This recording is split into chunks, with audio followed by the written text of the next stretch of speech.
ప్రియమైన మా పరలోకపు తండ్రి, పరిశుద్ధమైన దేవా, నీకు వందనాలు. అనుదినము ధ్యానమును బట్టి కూడా నీకు వందనములు. అనుదినము మాకు అనుగ్రహిస్తున్న ఆత్మీయ మన్నమును బట్టి కూడా నీకు వందనాలు.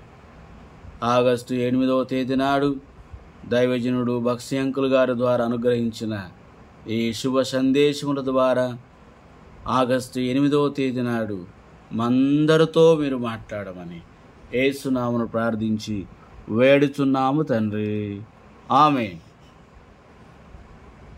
దైవ మర్మములు ఆగస్టు 8వ తేదీ.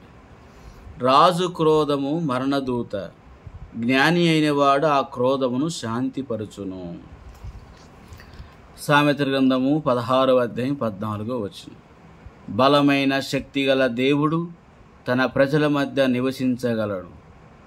మనుష్య కుమారుడు యేసుక్రీస్తు లోకమునకు వచ్చి ఈ సత్యమును సులభముగా గ్రహించినట్లు చేసెను.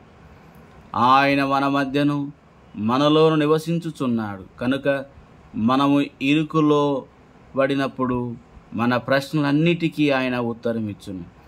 మన ఎదుట ఏదైనా ప్రశ్న ఉంచబడినప్పుడు మన అవసరతను బట్టి సరి అయిన సమయములలో ప్రభువే జవాబిచ్చును.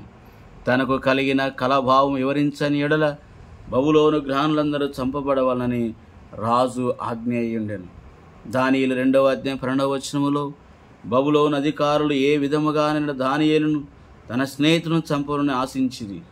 ఆయనను ఈ 4 యవనస్తులు ఏమాత్రం భయపడలేదు.